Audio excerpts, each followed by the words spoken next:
iniciando con las actividades del día de hoy, agradezco la invitación de parte de ADI Oncológica y No Oncológica y a todos ustedes por estar el día de hoy acá. ¿Por qué están acá el día de hoy? ¿Por qué están acá el día de hoy? ¿En qué? Perfecto. ¿Y quién me puede decir qué es cuidados paliativos? Capacitarnos en cuidados paliativos. Perfecto. ¿Pero qué cosas son los cuidados paliativos? ¿Alguna idea? No me digan la definición exacta, pero ¿alguna idea de qué son los cuidados paliativos? Muy bien. Enfermo, cualquier tipo de enfermo. Solamente cáncer. Bueno, el día de hoy estamos por los pacientes oncológicos, pero ¿solo cáncer? No. ¿Qué otro tipo de enfermedades? Enfermedades terminales. ¿Y cuáles son las enfermedades que me llevan a una terminalidad? Cáncer, una. VIH, perfecto. Diabetes. ¿Y la diabetes cómo me llega a la terminalidad cuando un paciente llega a ser una enfermedad renal crónica? ¿Cuál otra? Demencias, ¿cierto? Ya sean vasculares o no. ¿Cuál otra? Tuberculosis multidrogoresistente, excelente. Entonces, hay enfermedades crónicas que pueden ser infecciosas, sí, ya hemos visto, y que pueden ser no infecciosas. Las enfermedades crónicas, debido a un cambio de nuestra población, actualmente son las más preocupantes. Tipo de pacientes, uno de ellos los oncológicos.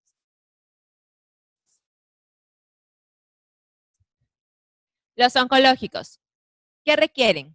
Bueno, en realidad todos, pero ¿qué es lo que requieren? Dijeron acompañamiento, uno, perfecto. ¿Qué más? Alivio de dolor, ¿solo dolor? ¿Qué otros síntomas podemos ver en este tipo de pacientes? Depresión, ¿qué más? ¿Alguno ha visto algún paciente que le falte el aire?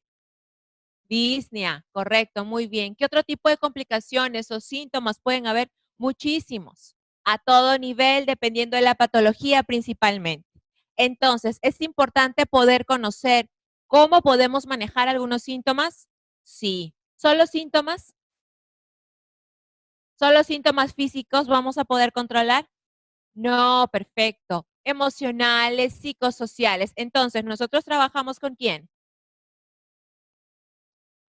Con el paciente y con la familia. Nosotros siempre trabajamos con un binomio, paciente-familia, y es algo que nos va a caracterizar muchísimo. No solamente vemos a un paciente ni como una enfermedad ni como un conjunto de síntomas, sino vemos a un paciente con un todo de manera integral. ¿Y quiénes tienen que ver cuidados paliativos? Todos. Un equipo multidisciplinario. ¿Por qué? Porque las necesidades de cada paciente son distintas. Ya han dicho, doctora, síntomas, dolor, disnea, delirio, etcétera. Doctora, aspectos psicosociales. De repente el paciente no tiene dónde quedarse, no tiene los insumos correspondientes, no hay un cuidador principal o simplemente no le quieren decir qué es lo que tiene. ¿Qué tan importante puede ser esto? Entonces, nosotros como médicos de diferentes especialidades y a todo nivel de atención, es muy importante que estemos capacitados. Uno, ¿qué cosas cuidados paliativos? ¿Quiénes lo deben de recibir? ¿Y qué tipos de niveles yo debo de tener para saber qué cosa hacer? ¿Hasta cuánto yo estoy capacitado? Todos debemos de capacitarnos, sí, no solo el médico, la enfermera, el psicólogo, terapia ocupacional, medicina física y rehabilitación, asistente social, etcétera. Por lo tanto, nuestra actividad es multidisciplinaria y transdisciplinaria. Entonces, la OMS define a los cuidados paliativos como el enfoque de mejora de vida para pacientes y sus familias con enfermedad potencialmente mortal. ¿Cáncer es potencialmente mortal? Sí, pero no es la única, ¿correcto? No es la única enfermedad potencialmente mortal. ¿A través de qué?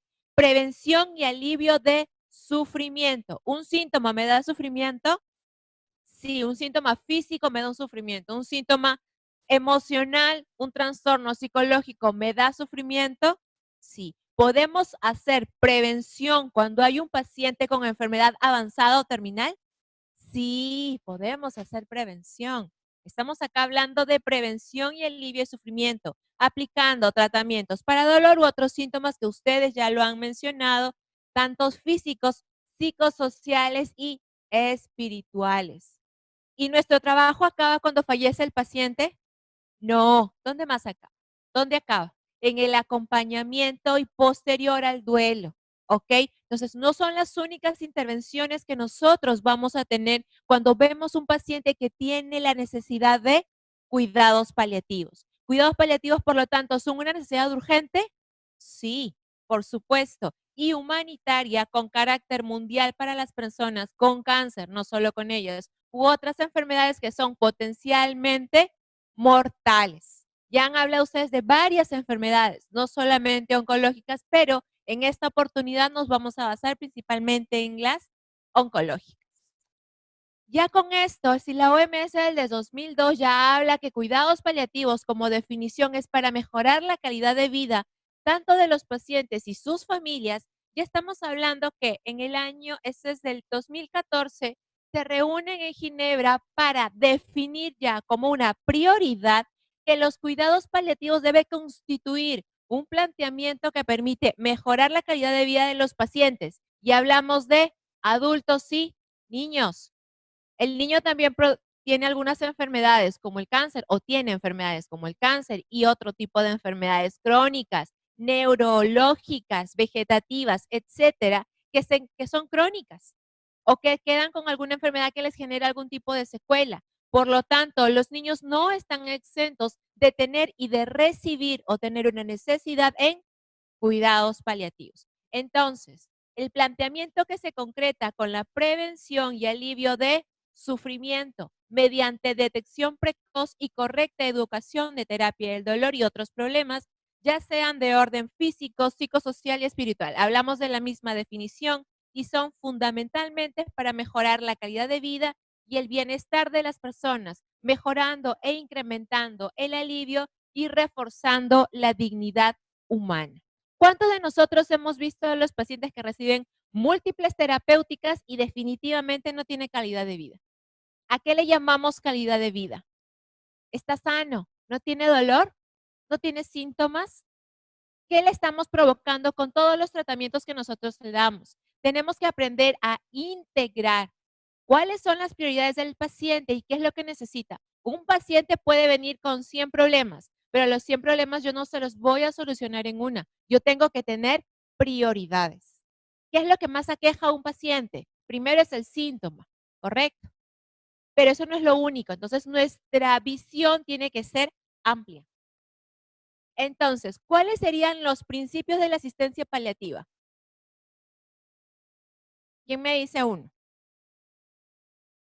Uno, hablamos de integralidad, ok, integramos y tratamos a pacientes y familia. Habíamos hablado de manejo de síntomas, asistencia completa, tanto en los aspectos físicos como en los psicosociales, ver cuáles son las necesidades y darle una prioridad a estas necesidades. Unidad para tratar al enfermo y a su familia. No podemos tratar solamente a uno de ellos. Nosotros trabajamos con un binomio. Decisiones terapéuticas. ¿En algún momento ustedes han decidido con su paciente qué le van a dar y qué no le van a dar? ¿Por qué le van a dar? ¿Por qué le van a retirar una cosa versus otra? Explicándole cuáles pueden ser los beneficios, los riesgos y las complicaciones. Todo esto es muy importante, ¿ok? Relación de confianza. ¿Qué sucede cuando nos dan en la consulta 5 minutos o 10 minutos, 12 minutos, que es el tiempo suficiente para atender a un paciente? ¿Tenemos tiempo suficiente para atender a un paciente? En cuidados paliativos, nuestra atención, doctora, ¿cómo voy a hacer esto en 12 minutos, 10 minutos? No lo voy a hacer. Tengo afuera 20, 30 pacientes que me están esperando para terminar mi día. Entonces, la comunicación o la relación de confianza, tanto con el paciente como con la familia, es primordial. Si bien hoy día atendemos al paciente A, mañana el otro médico vuelve a atender al paciente A, debemos de tener una misma línea en relación cuando manejamos un paciente y tenemos un equipo que manejar. La importancia de una adecuada comunicación ¿Por qué es importante? ¿Por qué creen que es importante la comunicación? ¿Por qué es importante darle una información adecuada? Porque ya no estamos generando más problemas. ¿Cuántos de ustedes han visto o saben que el paciente no conoce su diagnóstico? ¿Quién está atrás? El familiar diciendo, no, doctora, no le diga nada porque no sabe. O les hace señales, ustedes no saben nada, pero les hace señales para que no le digan la información que el paciente necesita saber. ¿Quién decide quién quiere conocer o no su diagnóstico? El paciente. Correcto. Por lo tanto, ¿y por qué no se lo decimos entonces? Doctora, pero ¿cómo le voy a decir en una primera consulta? Correcto. Esto forma parte de un manejo, ¿ok? Y va a depender mucho de qué es lo que quiere el paciente, qué tanta información sabe, qué tanta información tiene, ¿ok? Eso es importante poder manejar. Me imagino que deben tener una clase que es importantísimo. Entonces, habíamos hablado que mi equipo es multidisciplinario y transdisciplinario. El médico debe de tener competencias en control de dolor y otros síntomas y es responsable de la asesoría, monitoreo y manejo de difíciles dilemas que presentan en el tratamiento. Responsable de la dirección del equipo multidisciplinario. Mi personal de enfermería presta la atención física y emocional del paciente, de informar al paciente y familiares, de organizar en torno del paciente para disminuir la pérdida, si es que lo hubiese en algún momento. El trabajador social y el psicólogo también ayudan a las familias y al paciente a hacer frente a los problemas sociales que confiere la enfermedad o la discapacidad y apoyo durante la enfermedad y el proceso de duelo. ¿Se dan cuenta? Cada miembro del equipo tiene una responsabilidad distinta, pero deben de trabajar en conjunto. Debemos de manejar la misma información. No, pero a mí la enfermera me dijo una cosa y el doctor no me dice nada. Yo he escuchado que en la ronda por ahí se han secreteado y se han dicho que yo no me voy a curar, que solamente estoy controlando mis síntomas. Entonces, lo que nosotros debemos de manejar es una sola información. Por eso es que previamente les había dicho que uno de los principios más importantes es la relación de confianza que hay entre el equipo y especialmente entre el equipo y el paciente, ¿ok? Paciente y familia. Entonces, según diversos estudios, cuando hablamos de los pacientes oncológicos, Perú, dentro de este estudio de la Lancet Oncology Commission, menciona que las principales causas de cáncer y mortalidad para hombres está pulmón, próstata y estómago. Y para mujeres, que no ha variado mucho tampoco, cervix, mama y vías biliares. Entonces tenemos cánceres prevalentes a nivel de Perú.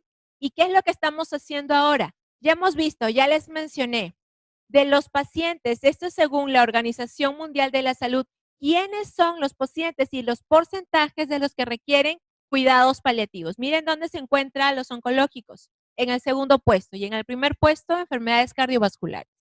Aparte, tenemos las enfermedades pulmonares, las infecciosas que ustedes ya muy bien los habían mencionado, y otras patologías. ¿Nosotros estamos exentos a ello? No. ¿Cómo está Perú? Perdón, antes de llegar a Perú. Ustedes, antes de hablar de esto, han escuchado de la crisis de opioides, ¿correcto? ¿Qué se dice? Si hay que tener mucho cuidado. Nosotros no debemos de extrapolar lo que sucede en otros países versus nosotros. Si bien son una referencia, una de las cosas más importantes es el tener conocimiento para el uso adecuado de opioides. Si esta lista de acá, según el estudio de la Lancet Oncology Commission, un país, perdón, dentro de los países de Latinoamérica, Perú actualmente ya casi llega al 5% de miligramos de consumo de morfina por paciente. 5 miligramos. Perú. ¿Saben a cuánto está Estados Unidos y los países europeos? Aproximadamente entre 500 a 600 miligramos. Entonces es una gran diferencia. El consumo de opioides es uno de los indicadores también para ver cómo y en qué nivel se encuentra nuestro país. Es un indicador importante, pero nosotros, incluso dentro de Latinoamérica, estamos bastante bajos. Si comparamos con Argentina, llega casi hasta el 15 miligramos de morfina por consumo de paciente. Entonces, ¿debemos de extrapolarnos a lo que hay en otros países? No, tenemos que ver cuáles son nuestras necesidades. ¿ok? Para eso nosotros se tiene que tener adecuado conocimiento para el uso racional de opioides, uso con indicaciones adecuadas. Entonces, ¿qué es lo que tenemos aquí en el Perú? 120,000 personas tienen, según el DPCAN del 2015 y 2016, 120,000 personas presentan enfermedad terminal al año. Solo enfermedad terminal. Cada enfermedad, tanto la oncológica, renal, hepatópatas, pulmonares y cardiovasculares, tienen diferentes criterios para determinar y definir qué es un paciente terminal. Y el 0.3 de la población requiere cuidados paliativos, pero la cobertura es insuficiente.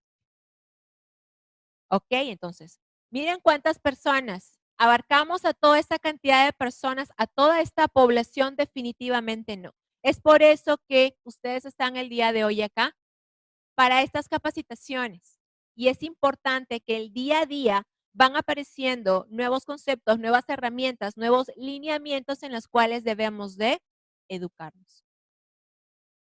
Entonces, habían visto mi cuadrito anterior, que había dicho la OMS que la primera enfermedad a nivel mundial eran las enfermedades cardiovasculares. Y miren a nivel de Perú.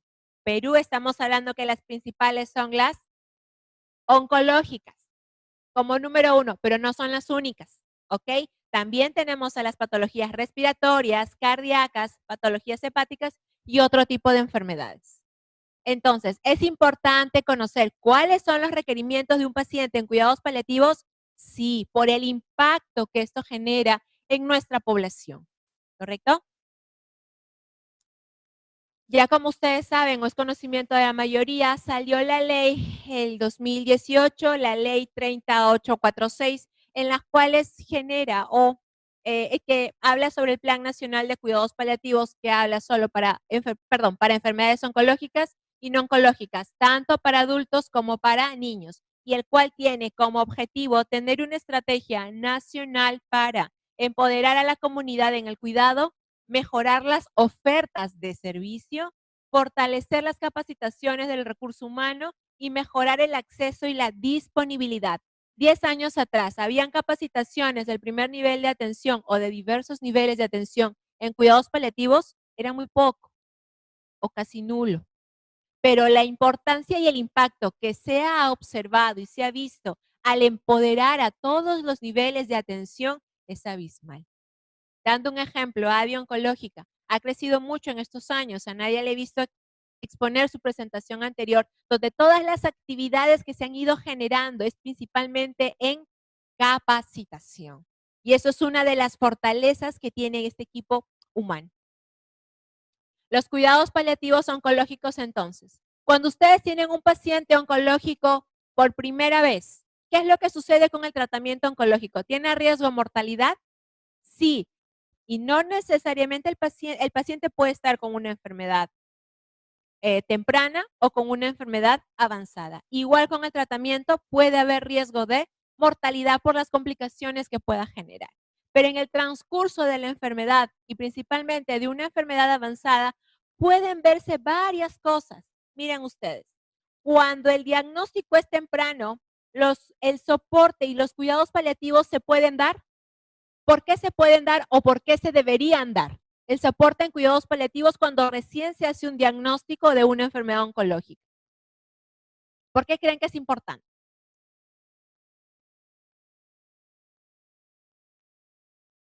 Ya, por cambios familiares, por cambios en la comunicación. Ok, ¿qué más? Un paciente oncológico diagnosticado por primera vez, ¿por qué viene? ¿Porque le apareció una bolita o porque tiene un síntoma? ¿Correcto? Que muchas veces con el tratamiento puede mejorar. Sí mejora, pero al momento del inicio, y si viene con dolor, y si viene con un dolor intenso, nosotros ahí hacemos una intervención de manejo de síntomas. Pero si ustedes se van dando cuenta, si el diagnóstico ya habla de una enfermedad avanzada, las intervenciones que hacen la parte de cuidados paliativos es mayor. ¿Esto qué quiere decir? Que no estamos exentos de tratar a un paciente que está diagnosticado de cáncer frente a una enfermedad temprana. Entonces, las intervenciones de cuidados paliativos en un paciente oncológico no necesariamente debe ser en la fase terminal. Antes escuchaba, me preguntaban, doctora, cuidados paliativos solamente es en el paciente agónico. No, solo debe ser en el paciente terminal o enfermedad avanzada oncológica. No. Se ha observado, más adelante les voy a mostrar, que el impacto que tiene la intervención de los cuidados paliativos temprano en un paciente oncológico es mucho mejor, porque mejora la calidad de vida. Vamos de la mano. Y otro tema importante, cuidados paliativos no quiere decir ya no hay más nada que hacer. Hay muchas cosas por hacer. No solo es manejo de síntomas, ¿qué más es? ¿Qué más es? Aparte de manejo de síntomas, el acompañamiento a la familia, ¿qué más? El soporte que se le da tanto a la familia y al paciente. Entonces son muchas las cosas que hay que hacer cuando hacemos intervenciones en cuidados paliativos. Entonces, ustedes pueden ver de manera, en esta gráfica, la funcionalidad de un paciente. En un paciente que tiene cáncer, el paciente puede estar con una patología crónica, el paciente puede estar estable por un momento, pero por algún evento agudo puede caer nuevamente. Pero eso no quiere decir, no, ya está mal, se ha puesto mal, ha tenido una complicación aguda por la enfermedad de fondo y ya es completamente paliativo y entra un paciente en agonía. Ustedes tienen que saber muy bien y para cuidados paliativos es muy importante la parte de la funcionalidad, cómo estaba previamente. ¿Es un episodio agudo en el cual yo lo puedo recuperar o es un episodio agudo que está desencadenándose frente a una enfermedad que ya el paciente se está deteriorando? Son dos cosas difíciles de diagnosticar, difíciles de ver, pero no imposibles. Y eso se va manejando en relación a la práctica. Entonces, este es un estudio que se realizó donde vieron que demuestran que los cuidados paliativos integrados frente al tratamiento oncológico estándar mantienen o mejoran la calidad de vida y muchas veces reflejándose también en el ahorro económico e incluso la sobrevida de pacientes con cáncer avanzado. Hay un par de estudios que habla de sobrevida, pero son estudios cortos, pero sí demuestran definitivamente que mejoran la calidad de vida con la integración de los cuidados paliativos en los pacientes oncológicos. Como les dije, cuidados paliativos no es lo mismo que final de vida. No, solo le vamos a dar cuidados paliativos al paciente que ya está agónico, al paciente solo que ya le quedan 2 semanas. No es así. Las intervenciones son diferentes. Se enfocan en que en aliviar, ya habíamos dicho, el sufrimiento. Sufrimiento abarca no solo síntomas físicos, sino también síntomas emocionales, ¿ok? En todas sus dimensiones a lo largo del curso de la enfermedad. Este de acá es otro estudio en la cual el efecto de la integración temprana y sistémica de los cuidados paliativos en pacientes con cáncer avanzado. La misma conclusión, mejoran la calidad de vida, disminuyen y alivian el sufrimiento. Entonces, ¿tiene un impacto positivo el hacer una integración de los cuidados paliativos de manera temprana en un paciente oncológico? Sí, un paciente oncológico que recibe tratamiento como quimioterapia, radioterapia o cirugía, ¿puede requerir cuidados paliativos? Sí, ¿ok? Que las intervenciones van a ser distintas y de diferente intensidad, dependiendo de en qué momento de la enfermedad se encuentre. Eso también es importantísimo poder definir con el médico tratante, ¿ok? Entonces, habíamos visto que los pacientes, ¿qué es lo que tenemos que ver? Diferentes dimensiones, derivadas del paciente. ¿De qué depende? Si es un niño, es un adulto mayor. Un adulto mayor puede ser frágil y puede complicarse mucho más con un tratamiento oncológico. Un adulto mayor no necesariamente es frágil y con el tratamiento oncológico, ajustando la dosis que el oncólogo sabe cómo ajustarlo, podemos mejorarlo. Entonces, es importante definir qué tipo de paciente tengo. Sí, ¿ok? Dimensiones derivadas de la situación clínica frente a los síntomas que yo pueda presentar. Dolor, náuseas, vómitos, delirio, hemorragias, disnea, etc. Dimensiones derivadas de la familia y el entorno. ¿Cuántos de sus pacientes vienen solos?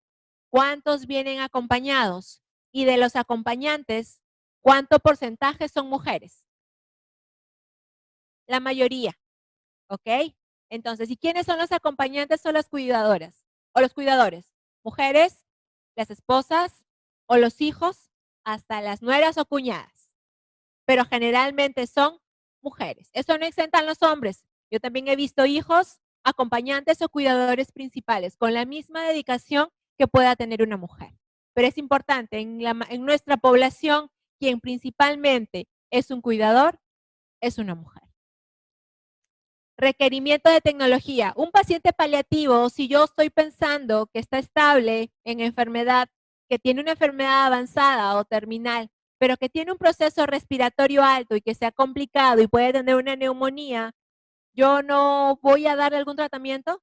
No, yo voy a requerir también de otro tipo de instrumentos o exámenes auxiliares en los cuales me va a ayudar a tomar decisiones, diagnóstico para una adecuada toma de decisiones, ¿ok? Bases terapéuticas. Habíamos dicho que la atención es integral e individualizada. Si bien tenemos guías de manejo para diversos síntomas, cada paciente tiene alguna característica especial y que no todos, recuerden que las guías no son una receta, ¿ok? Entonces, cada paciente y cada tratamiento debe de manejarse y de verse de forma individualizada. La unidad de tratamiento debe estar conformada por el paciente, ya habíamos hablado de esto, y la familia. Todo tratamiento que nosotros demos, uno de los principios debemos de darles de autonomía y dignidad al paciente. ¿Qué quiere decir? No, a este paciente le voy a dejar infusión en su casa y va a estar todo el día en la cama. Si el paciente tolera la vía oral. A este paciente yo le doy un medicamento para calmarle el dolor y lo tengo dormido todo el día. A este le calmé el dolor, doctora, pero está dormido todo el día. Entonces, siempre cuando demos un tratamiento en general a cualquier paciente, debemos de valorar riesgos, beneficios y conocer muy bien el medicamento, el fármaco que utilicemos en el paciente, porque la farmacocinética varía también si es un paciente adulto mayor, ¿ok? Tener siempre esas consideraciones. Actitud terapéutica activa. Señor, venga de acá un mes. No, en cuidados paliativos es bastante difícil. ¿Por qué? Por el seguimiento. Uno, si el paciente viene por manejo de síntomas, por ejemplo, dolor, ¿en cuánto tiempo lo debo de ver o reevaluar? O por lo menos que mi enfermera sepa que tiene que reevaluarlo pronto. ¿En cuánto tiempo? ¿Cuánto tiempo creen? 72 horas por lo menos, mínimo. ¿Ok? Entonces, la importancia de hacer un seguimiento adecuado es para ver la adecuada tolerancia, si me causó náuseas y vómitos, si no le calmó el dolor. Ok, entonces yo tengo que ver cuáles son los efectos adversos que pueda presentar un medicamento versus los efectos que yo necesito y quiero que actúen sobre este paciente. ¿Ok? Fomento el respeto y el confort y la comunicación. Una de las cosas más importantes que tenemos que tener en relación a cuidados paliativos son nuestras habilidades comunicacionales.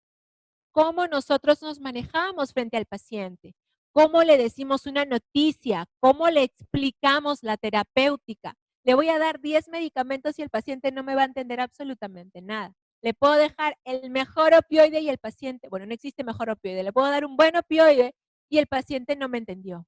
Le puedo dar una excelente receta, pero si el paciente no entiende, no me capta la idea principal, definitivamente mi tratamiento va a ir abajo.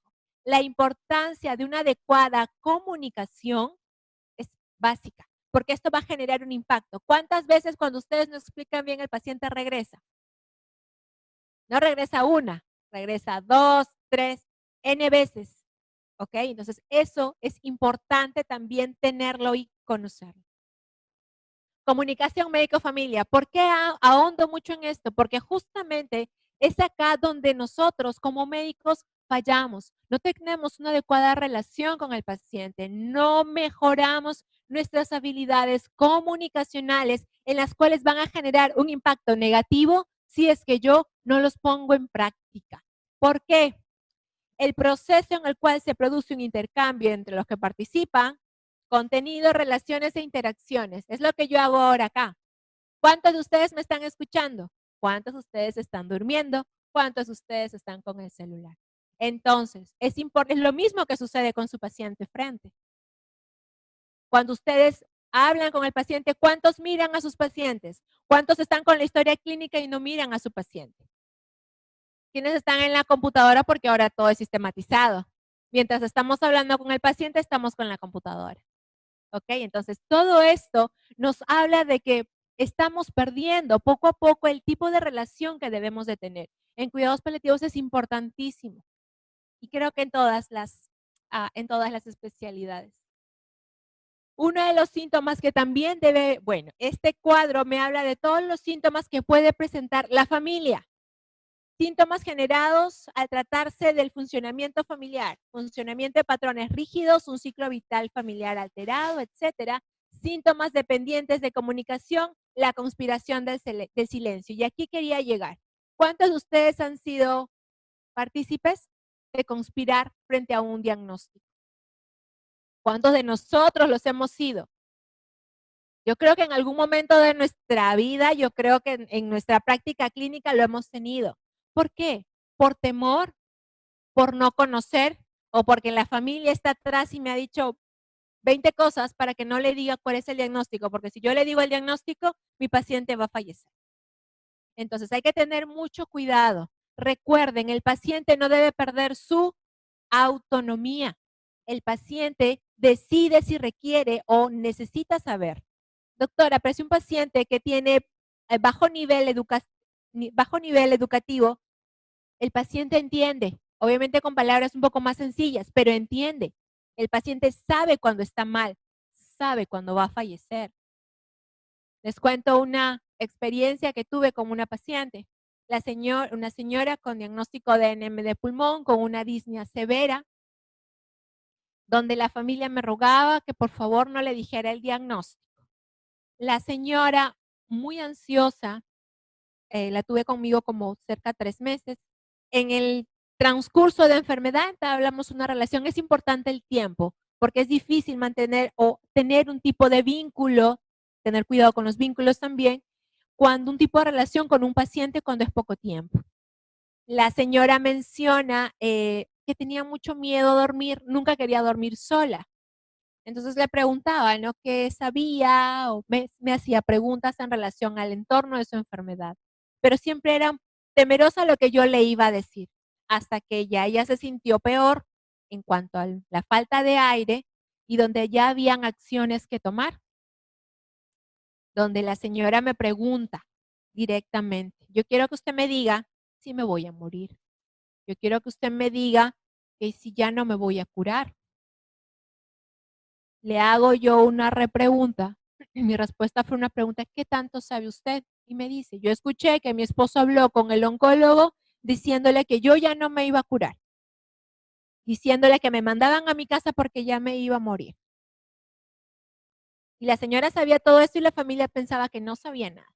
En ese momento la paciente descarga todo el enojo, definitivamente, la ira que tenía por dentro frente a que la familia deseaba protegerla, pero la paciente sabía su diagnóstico y ella sabía que estaba muy cercana.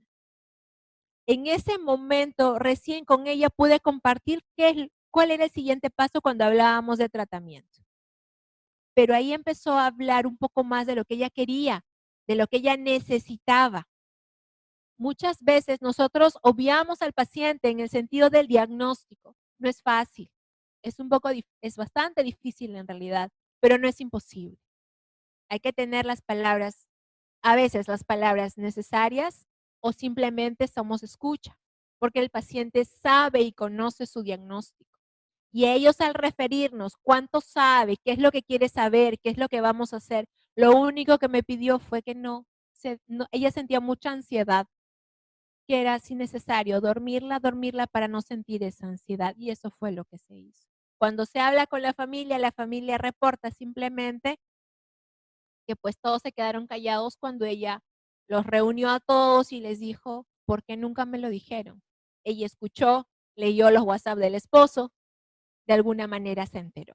Todos nuestros pacientes, así no tengan un nivel educativo muy alto, ellos se conocen a sí mismos y empiezan a hacer preguntas cuando están muy cerca del final. Y eso no quiere decir que no le podamos dar la oportunidad de realizar cosas mediante ellos, mediante el tiempo que ya han estado mejor. Tuve otro paciente en el cual el paciente sabía diagnóstico, sabía que tenía poco tiempo, tuvo unos meses, pero le preparó completamente, su hija iba a cumplir 15 años y le preparó absolutamente todo lo que su niña quería. Tuvo la oportunidad, no pudo estar, falleció antes del cumpleaños de la pequeña, no pudo estar con ella, pero le dejó un gran recuerdo. Estuvo hasta el último día de la sesión de fotos. Pudo hacer su proyecto y su objetivo de final de vida fue ese. Independientemente de la condición económica en la que se pueda presentar, es muy importante que nosotros le demos la oportunidad al paciente para que tome sus propias decisiones. ¿Ok? Les cuento esas experiencias porque son dos casos diferentes, difíciles, distintos, pero es importante que nosotros podamos entablar y ustedes lo deben de tener el día a día también. Del familiar que se sienta atrás y le dice, si usted le dice mi paciente se va a morir, mi paciente se va a deprimir, nosotros no vamos a acelerar ninguna de esas situaciones. Entonces, principios generales del control de síntomas, esto es algo ya rápido. Primero, frente a un síntoma, debemos de evaluar, explicar síntomas y el plan a seguir. Señor, usted va a tener, si tiene dolor, yo le voy a dar medicamento para el dolor, pero le puede producir un poco de náuseas, va a tomar su medicamento. Y si le produce estreñimiento, va a recibir su otro medicamento. Siempre explicarle y avanzar qué es lo que va a pasar. Tratamiento individualizado. Cada paciente es distinto. Doctora, pero tengo 2 con NM de pulmón que tienen falla renal. Sí, pero uno es un adulto mayor y uno es un paciente joven. Entonces, las características que tiene cada paciente es distinto y la farmacocinética del medicamento que yo le voy a dar también. Monitorear siempre el efecto terapéutico y evolución del paciente y atención de los detalles. Responder a las inquietudes e indicaciones claras. No nos sirve darle un listado de medicamentos. Ser precisos, tanto para explicarle a los pacientes como a sus familiares. Capacitación de los cuidadores. ¿Es importante capacitarlos? ¿Quiénes son cuidadores? Generalmente una persona que ya lo habíamos mencionado. ¿Por qué es importante? Uno, porque ellos tienen una relación estrecha con el paciente. También va a requerir información respecto a la evolución de enfermedad, posibles escenarios y los síntomas que deben de manejar. Adecuado apoyo psicosocial y espiritual del cuidador, atender y detectar trastornos de ánimo y ansiedad, así como manejo y atención del duelo anticipado. ¿Ok? Eso es algo importante. Entonces, ya vamos a acabar. Cuidados paliativos, ¿solo es manejo de síntomas? Habíamos dicho que no. Es importante ver, uno, qué tipo de enfermedad es, en qué estadio se encuentra, qué tanto funcionalmente mi paciente se encuentra deteriorado, deseo del paciente y la familia, las sobreagudizaciones, puede presentar un episodio agudo en un paciente con una enfermedad terminal, sí, y evolución de enfermedad. Todo esto me va a conllevar a yo tomar una adecuada toma de decisiones. Entonces, la planificación anticipada del cuidado es un proceso dinámico que me va a implicar la comprensión del paciente, de lo que ha sucedido y de su familia y de su entorno. Preferencias del cuidado que va a tener como objetivo siempre mejorar calidad de vida y evitar el sufrimiento. Adaptado siempre a las preferencias de quién? Del paciente. Es importante, el paciente en cuidados paliativos no debe perder su autonomía. Es importante que ¿cuáles son las barreras que nosotros podamos tener? Complejidad de enfermedad, fragmentación del cuidado y falta del enfoque integrativo. Recuerden, es un paciente, no es una enfermedad, no es un síntoma, es un paciente y su familia. Entonces, ¿es importante los cuidados paliativos tempranos? Sí. ¿Por qué? Porque nos van a dar satisfacción al paciente. ¿Qué más hemos dicho? Mejora calidad de vida, mejor cuidado, mayor satisfacción familiar, mejor control sintomático, menos hospitalizaciones, mayor referencias a auspicio. Bueno, en este caso nosotros no contamos con auspicios aún, pero es importante una adecuada integración para poder saber qué vamos a hacer con este paciente. ¿Requiere que esté en emergencia hospitalizado por una semana, 2 semanas hasta que fallezca? No. Ahí la doctora Nadia había mostrado cuántos de los pacientes quieren estar en casa en sus últimos días. La gran mayoría, ella presentó un 80% y son estadísticas de acá de Lima. Entonces, y eso se extrapola. En realidad, las referencias internacionales nos mencionan lo mismo, que entre un 60 y un 70% los pacientes desean fallecer en domicilio. Solamente para hablar. Entonces, cuando hablamos de cuidados paliativos, ok, ya manejé síntomas, ya hablé de que tiene que ser un equipo multidisciplinario, ya hablé que tengo que tener varios enfoques. Ahora, la Asociación Latinoamericana de Cuidados Paliativos en el 2013 nos dijo, ok, tú quieres hablar de cuidados paliativos, debes de tener indicadores para una adecuada organización de la misma. Uno, en política sanitaria, existencia de un programa nacional, ya lo tenemos desde el 2018 que aún sigue trabajándose, para tener que un alcance nacional, estar diseñado para integrar un cuidado paliativo en los servicios de salud, tener un presupuesto asignado, un responsable y un plan o programa específico. ¿Qué más debemos de tener? Educación. ¿Solamente importante las políticas sanitarias? No. También la educación para medir la formación del cuidado paliativo en profesionales de la salud, tanto personal médico como personal no médico. Proporción de escuelas de medicina, de enfermería, números de programas en formación especializada en relación a cuidados paliativos. Otro indicador importante son la prestación de servicios en relación a infraestructura. A esto se relaciona inclusión del cuidado en la cartera de servicios, razón del servicio del cuidado paliativo por millón de habitantes, razón de médicos trabajando en cuidados paliativos por millón de habitantes. Por eso es que ustedes están el día de hoy acá. Ustedes forman parte y van a formar parte de esta estadística. Medicamentos, consumo de opioides. ¿Cuántos de ustedes tienen en los lugares donde trabajan morfina? Tramadol. Tramadol es un opioide débil, morfina es un opioide potente. Por lo tanto, acá hablamos de opioides potentes. ¿Ok? Consumo de opioides potentes per cápita y con su razón de establecimiento farmacéuticas que dispensan opioides potentes por millón de habitantes. Son indicadores importantes cuando hay recomendaciones. Ok, vamos a hablar de cuidados paliativos, no solamente es hablar, sino también gestionar. Ya para acabar, hace rato digo para acabar, 10 mitos frecuentes en los cuales tenemos que decir, no, esto no es cuidados paliativos. Mito 1, ¿cuidado paliativo acelera la muerte? No, definitivamente. Habíamos dicho que las intervenciones ser desde un momento temprano de enfermedad como una patología oncológica. Mito 2, ¿los cuidados paliativos son solo para personas que mueren por cáncer? No, habíamos hablado de... Perfecto, muy bien. Las personas con cuidados paliativos que dejan de alimentarse mueren por inanición. No, normalmente un paciente con enfermedad avanzada, cualquiera sea, no solamente la oncológica, entra en un periodo de caquexia, entra en un periodo de anorexia, hiporexia. El cuerpo funcionalmente y los requerimientos ya son distintos, no son iguales. Mito 4, ¿los cuidados paliativos son solo proporcionados en hospitales? No, ¿dónde se pueden proporcionar? En casa, excelente. Mito 5, ¿debemos proteger a los niños de la exposición de muerte y agonía? No. ¿Cuántas veces he visto, y sí es importante decirlo, que a los niños lo apartan del abuelito, de la mamá, donde ellos quieren estar? Doctora, le decimos que no haga bulla. ¿Por qué? Si está acostumbrado a la bulla, al grito, a la mascota, etcétera. Todo esto es muy importante y genera un impacto. Mito 6, ¿el dolor es parte de la agonía?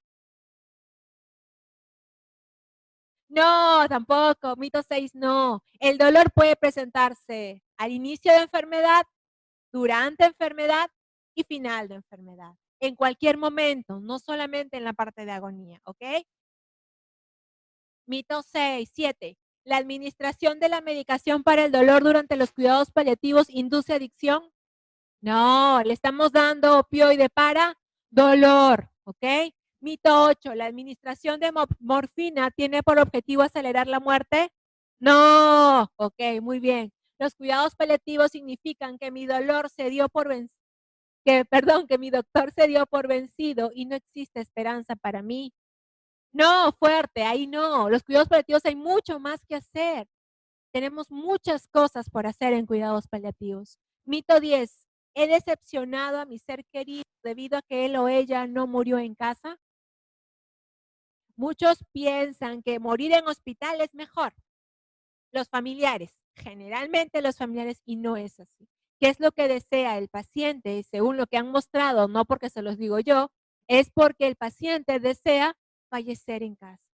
Por eso es importante la estrecha relación que debemos tener con la familia y con el paciente para una adecuada toma de decisiones. Entonces, los retos son educación, nivel de atención y acceso a los medicamentos esencial.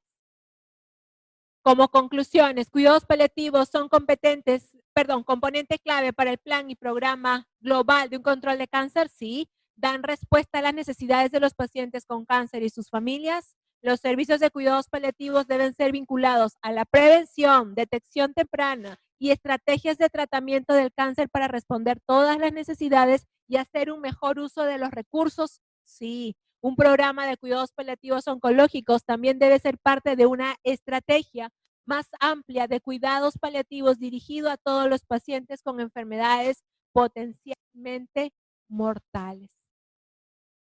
Entonces, cuidados paliativos significa, para mí, un abrazo que dice, sin palabras, no estás solo, estamos contigo.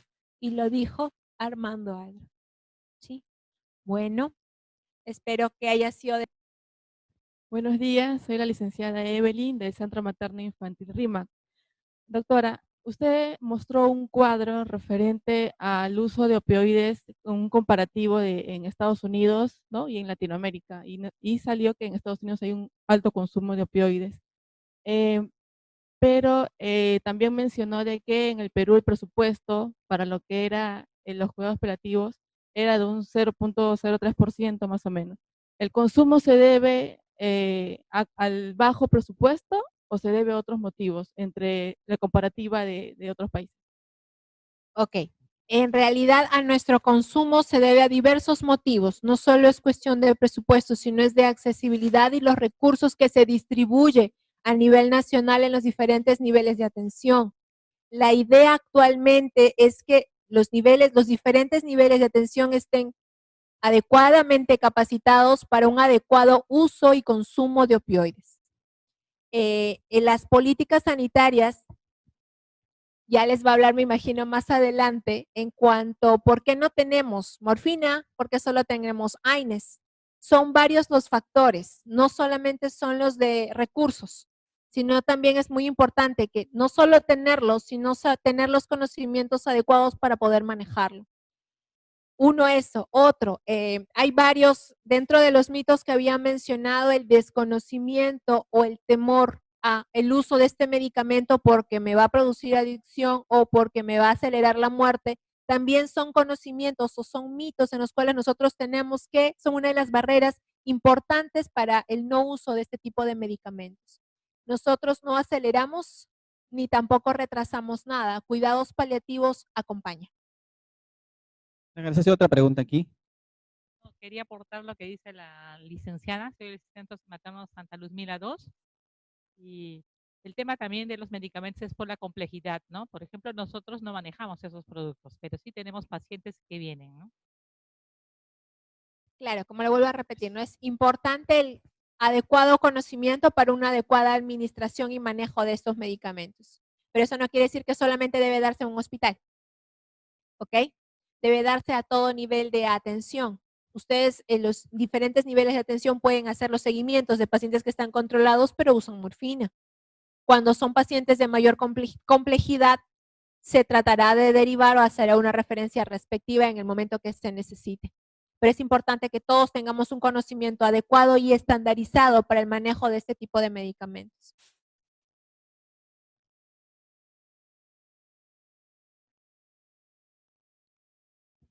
A ver, otra. Va a ser la... Una pregunta. lo que es cuidados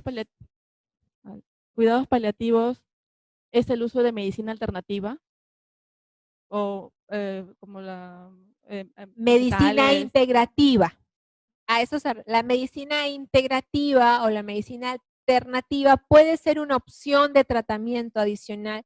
Hay literatura que menciona, por ejemplo, el yoga o la acupuntura que podrían beneficiar de alguna manera a un paciente en cuidados paliativos oncológicos. Pero es importante definir que no es única. El tratamiento que se da en un paciente, por ejemplo, en dolor, tiene que ser un tratamiento multimodal. Se puede utilizar la hipnoterapia, la musicoterapia, sí. Son intervenciones adicionales que se pueden dar en un tratamiento específico como dolor, por ejemplo.